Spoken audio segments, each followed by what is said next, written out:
Hello and welcome back.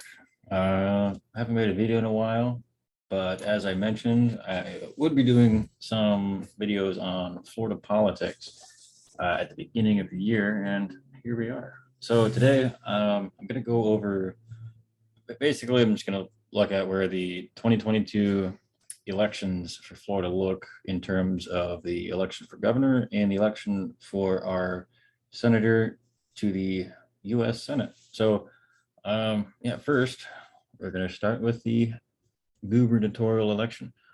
So obviously, Ron DeSantis is the current incumbent governor of the Republican Party. And though he has a, person running against him, technically, 99% chance he's going to win his party's nomination. So it's not really worth looking at John Joseph Mercadante because it's very unlikely that he will be able to beat Ron DeSantis. So instead, we're going to look at who his likely challengers will be on the Democratic Party side. Now, obviously, you've probably heard about, well, you may have heard about Charlie Crist and Nikki Farid. They are probably the two biggest names that are running. Both have held state office positions in the past. I mean, Charlie Crist had been governor from, I believe it was 2006, 2010, something like that. Then he ran for Senate, didn't quite work out. Ran for governor again, didn't quite work out. He was a Republican, became an independent in 2010. Partly why it didn't work out for him in the Senate because he ran as an independent, and traditionally in non-local races, if you run as an independent, you have a very low chance of winning. Not to say that it's impossible. There are independent senators out there. You've got, I believe Bernie Sanders is one from Vermont. I believe the other is Angus King from Maine, but I could be wrong. I don't know exactly where he's from. But point is, it's very difficult to win as an independent. So didn't win, ran as a Democrat for governor in 2014 against Rick Scott. It was very close. We'll look at that in a minute. Anyways, that's Charlie Crist. You have Nikki Farid. She is the current Florida agriculture commissioner. The only Democrat to be in a statewide executive office. So that's the main reason why she's running for governor. She feels that having won that, it's possible to win the governorship. And then the other person running, well, the only other, I guess, notable person is Annette Taddeo, who actually was Charlie Crist lieutenant governor in 2014 when they were running for governor. So I don't know that she will make it, but yeah, these are the top three. You have a bunch of others on the side here. You can see I got David Nelson Freeman, Ivan Graham, a bunch of people that I've never heard of, and possible that you haven't either, but they're running. You'll see them on eventually when there's a primary election later on this year. You'll see them on the ballot, and you'll be able to vote for them if that is what you wish. More on that as that date gets closer, but that's not probably until, if I had to guess, probably August, maybe July. So yeah, these are the people running for governor, for the primary for governor. We're going to look, I guess we could look at endorsements. It's always interesting. Sometimes actually what's interesting too is to see who has declined her on. You've got Andrew Gillum, who narrowly lost the governorship in 2018. Anna Escamani, state representative. She, I believe, is just running for re-election. I have a feeling we'll see more out of her in the future because she seems like a up-and-coming state representative. Val Demings running for Senate. We'll talk about her in just a moment. A few other state senators. Sean Shaw ran for Attorney General in 2018. Stephanie Murphy is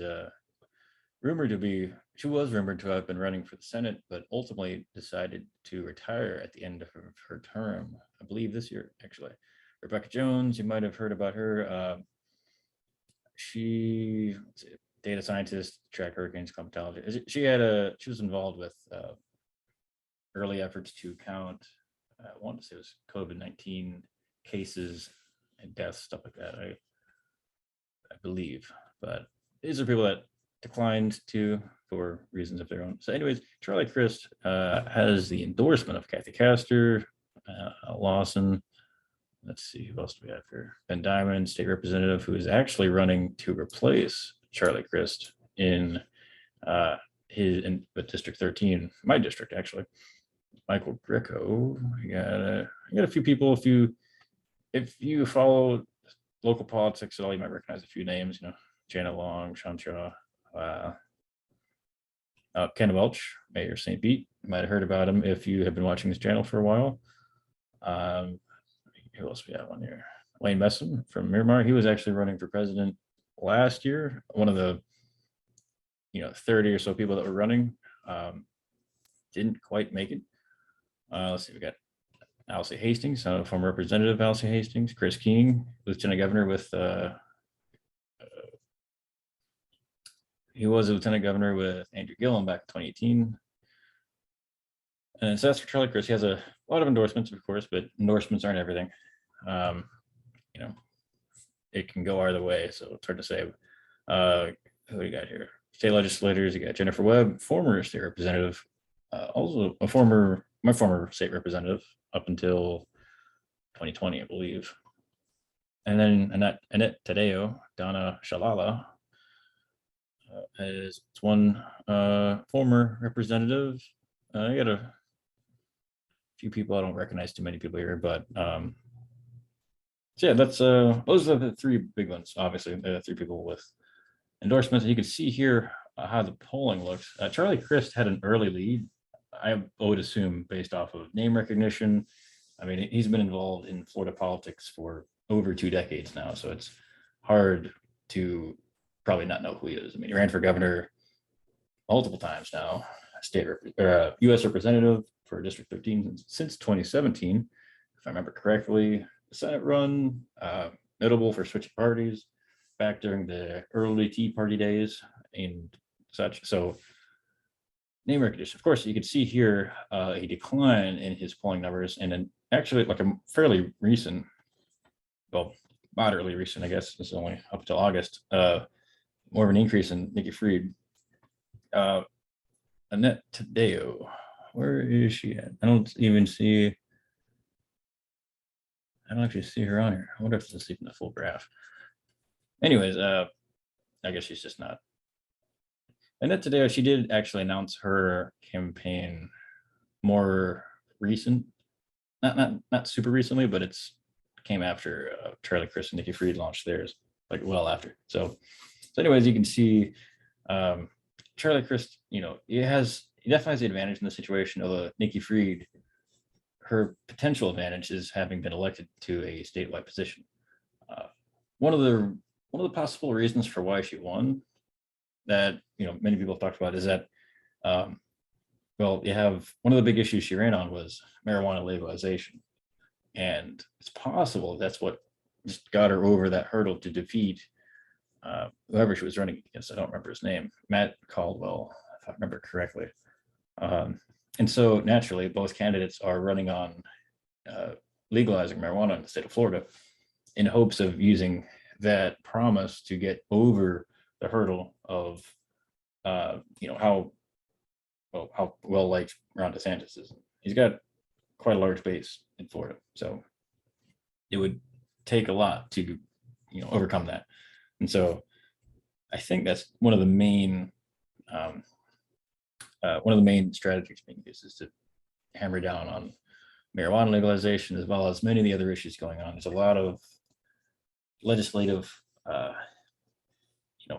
lot of questionable legislative things being done right now that they're, calling out and such. So that would seem to be the strategy. Now, of course, we have third-party candidates, all of whom I wouldn't take seriously, just because it's hard to take independence seriously. That's why Charlie Crist lost back in 2010 as a Senate candidate, because you're unlikely to win if you don't have a party nomination, and then at best you become a spoiler. So So yeah, we see Roger Stone, who could actually, if he does run, could be a spoiler to some extent for Ron DeSantis. Same would go for David Jolly. He is a former Republican and a former U.S. representative who lost to Charlie Crist back in 2017. Any number of these people could spoil the potential victory of Republicans. But of course, as I mentioned before, that would be a difficult task.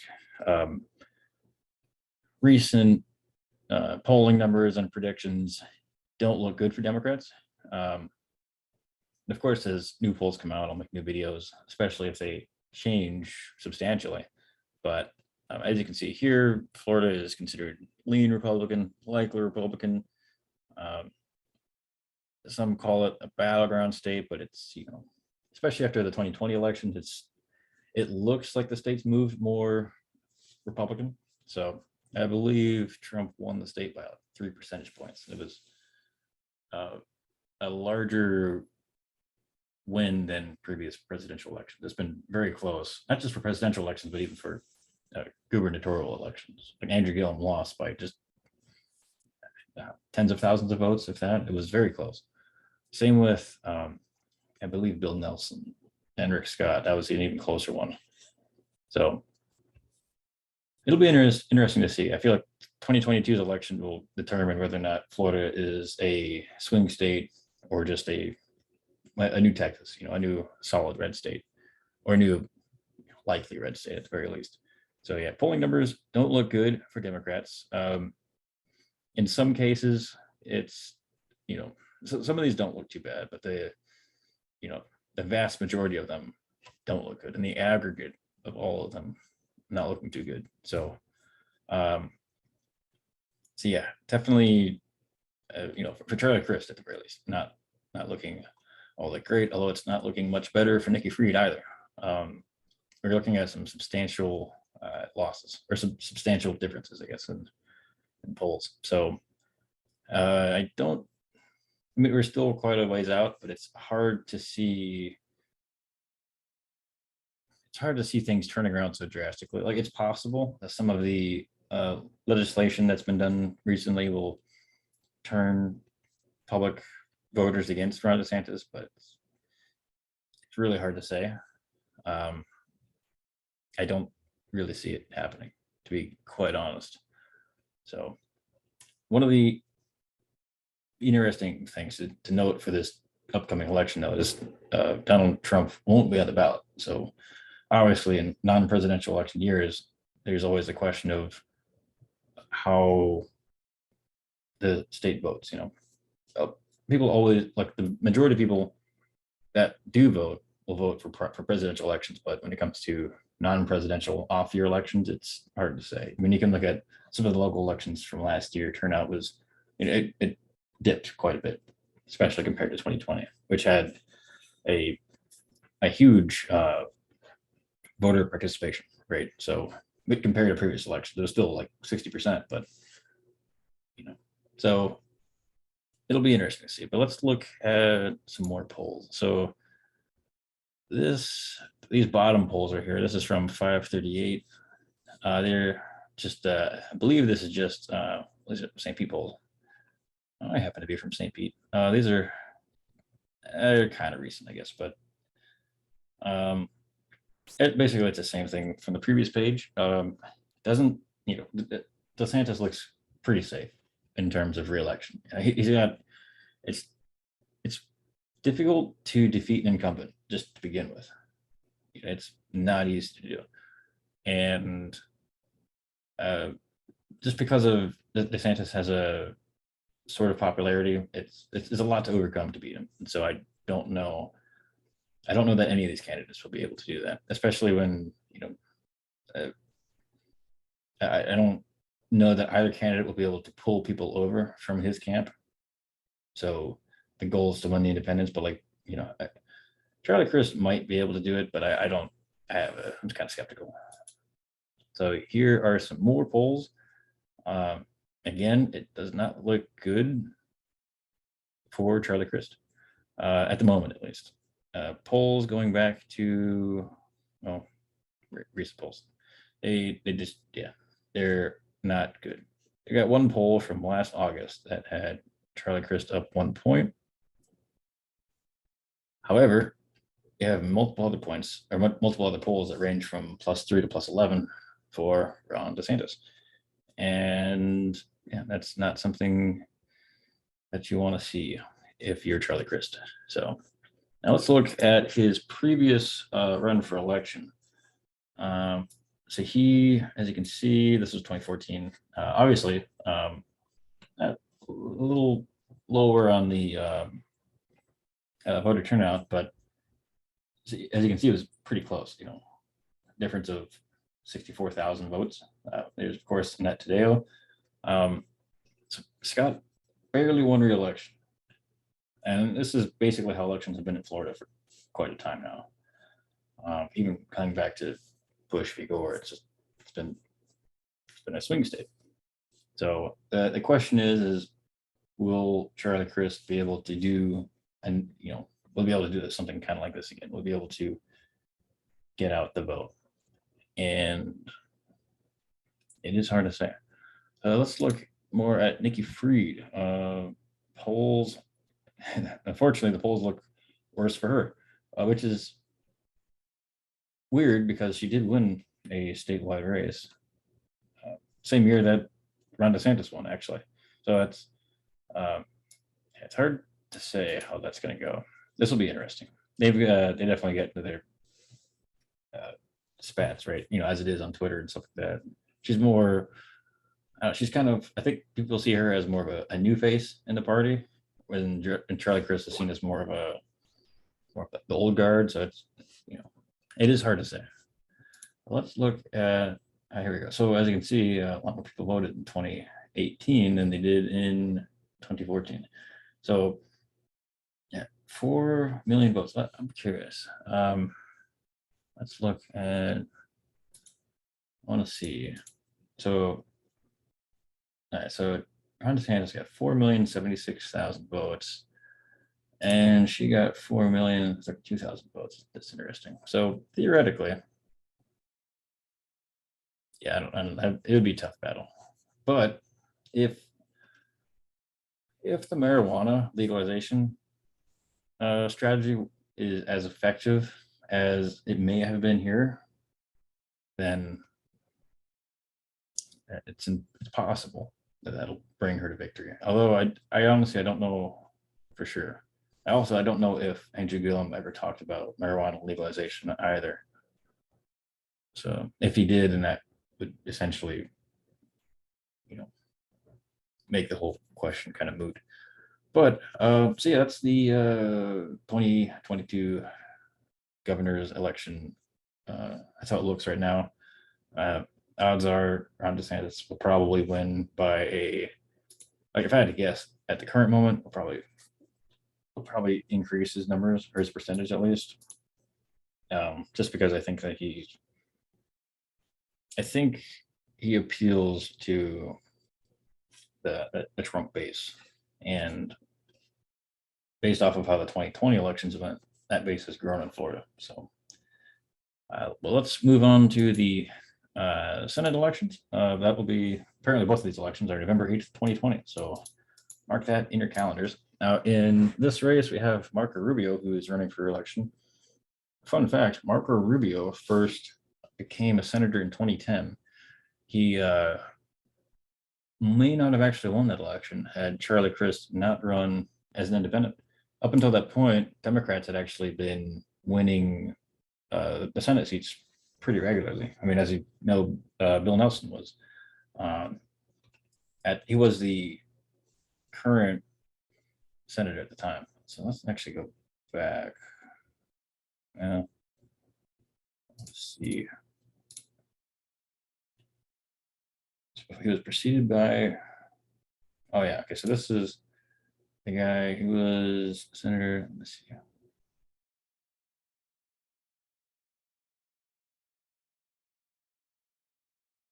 Maybe this was a different election.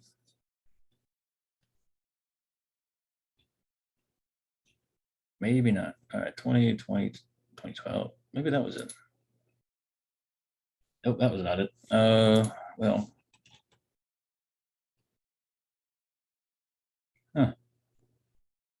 Charlie Crist. Let's see. If we look on here, he can. Okay, here we go. So there's a young Marco Rubio. Anyways, so actually, it had been a Republican seat. So that I did not know. All right. So, anyways, 2010 rolls around. Looks like Mount Martinez. I'm just gonna guess he retired, and so it would have been between. Oh, okay. It's hard to say how this would have gone. To be honest, it might have gone to Marco Rubio, anyways. But yeah, as you can see, 1.6 million voters went for Charlie Crist, who would have been considered probably the, I don't know, the middle candidate, the moderate candidate, quote unquote. It's hard to say if Kendrick Meek would have won, but yeah, I don't know. It's one of those questions. It's hard to, you never know.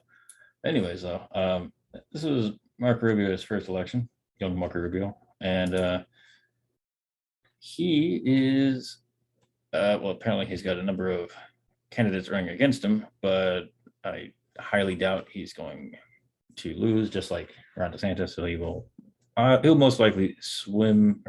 He'll probably like get the nomination easily, especially with you got Donald Trump's endorsement, which in Florida, I don't believe that's going to hinder him at all. But when it comes to the Democratic primary, which is kind of where the real questions are, we have a number of candidates running, just like with governor. So these are the major people, I suppose, which not that many, I would say. Val Demings is currently the leading candidate, currently a representative from Orlando. We got Alan Ellison, who he's run for Congress numerous times, has not won. Then you have Alan Grayson. He's run for Senate multiple times. I believe Ellison and Grayson are both considered progressives. They both have more progressive views on, social issues and economic issues and such. I do not know the rest of these candidates, but we got Ken Russell of Miami, William Sanchez also of Miami, and Joshua Wheel from Orlando. So I guess these would be considered the top people. It is entirely possible that Glenn Graham will run for Senate. She ran for governor in 2018 and narrowly lost to Andrew Gillum. It's possible that Debbie I'm going to butcher this name, McCarcel Powell, she might also run, but she served one term as a U.S. representative. I don't think she would have much of a chance. Gwen Graham, maybe, but it's another one of those. It'll be tough to tell. Of course, Stephanie Murphy declined, Nikki Farid declined, somewhat similar, recognizable names having declined for running for other things or for retirements. So, like I said, Val Demings is kind of leading the way right now. She has the endorsement of Kristen Gillibrand, Kathy Castor, Alex Sink. She ran in 2010, I believe, for governor. I believe. Let me check this real quick. Yep, 2010. In 2010, that's when Charlie Crist decided to not run for election and instead run for Senate. And yeah, that's when Rick Scott won. And that's when he first became governor. Let's see. Ran for special election. Actually, this is my district. Oh yeah, Bill Young had passed away, I believe. And David Jolly was appointed to replace him. She ran against him in 2014, but 2014 didn't quite make it. So yeah, I don't know if we'll ever see her in Florida politics again, but apparently she is still involved in Tampa Bay area. Learn is never say never. I don't think it'll happen. I don't think so either. I feel like if you don't have the greatest track record, it's, maybe, I don't know. I mean, if you can't win statewide office, you can't win a local office, it's like, well, maybe too many other people have the same views as you. Maybe just look somewhere else, I guess. I don't know. I would never tell somebody not to run for political office. Everyone has a right to do that. But if you can't win, what's the point, I guess? And with that, let's talk about Marion Williamson. Has endorsed Alan Grayson, also a progressive, ran for president last year. Actually she has some interesting ideas, I'll say that. Interesting person to listen to. Ken Russell has got some union organizations backing him. So yeah, I would say like Alan Grayson, just because name recognition partially, and Val Demings are the top ones. Although I would, if I had to put my money on Val Demings is gonna get the nomination. I don't know about when it comes to the governor's election. I don't know who it's going to be between Nikki Farid and Charlie Crist. It's just a little too early to tell. It could be either one at this point. Both of them are pretty neck and neck. Of course, back to the Senate election, there are a number of independents running. None that I believe are really worth any note. Of course, the potential for David Jolly. I'd still say he's going to be a spoiler for the Republicans. He's someone that might be able to get the sort of like moderate Republican vote, which would take away from whoever the Republican actually is. But moderate Republican or also like moderate Republican leaning independents. There is a very large independent voter base in Florida, so it's important to keep that in mind. And of course, when it comes to the general election, much like the governor's race, they are all leaning or likely Republican. Yeah, this one doesn't even have a toss-up right now. This isn't surprising at all. Marco Rubio, I want to say in 2016 he won with like we'll check in a second. It was I don't think he has to be worried. I mean, with Val Demings being probably the only real competitor that he's going to have. I mean, it's the difference between their percentages is just, yeah, I don't know how you overcome that, to be honest. And so, I mean, we'll see. But like I said, let's check out 2016. Yeah, so it was a pretty substantial win against Patrick Murphy, who himself actually was a former Republican, if I remember correctly. So, yeah, that's a pretty substantial loss. So I would expect something probably similar to this moving forward. One interesting thing to note here, though, 4.8 million votes. He actually got more votes in 2016 than Ron DeSantis did in 2018. That's yeah, that's interesting.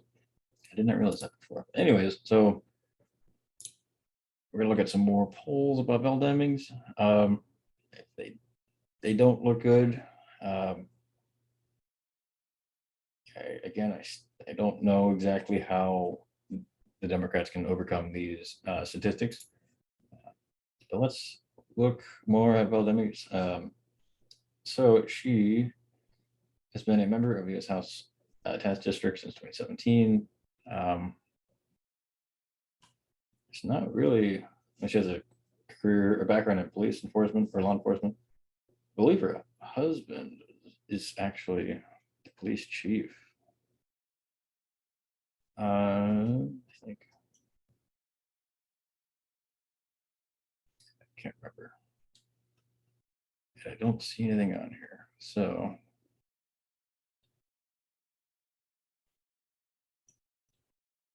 Yeah, so anyways, so this is something that might actually benefit her. I know there's been a big talk about law and order and stuff like that, and crime increases. So this is something that could be in her advantage.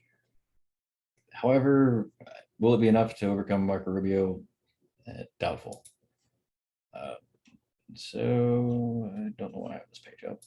And so basically, I think this is kind of the one of the takeaways to have from the polls, at least is how it looks now. And this is kind of an older article. But as I mentioned before, Florida had been a swing state for a long time, a purple state. It's one of those states where you could have any party in control of state politics or in the state legislature. Of course, like with much of the South, it started trending from Democrat to Republican over the course of the later parts of the 20th century. However, Florida didn't go full red like, Georgia or Mississippi or Alabama or Texas. It stayed pretty purple for a while. But with the results of the 2020 election and with, the popularity of Ron DeSantis in Florida, the question is, does Florida still have that swing state status? And I guess that the question is, how will things go in 2020? And that'll be the answer to the question, most likely. Considering that Florida went for Obama twice, and then went for Trump twice, that might be all you need to know. But this coming up election will definitely confirm it. So that's basically all I've got.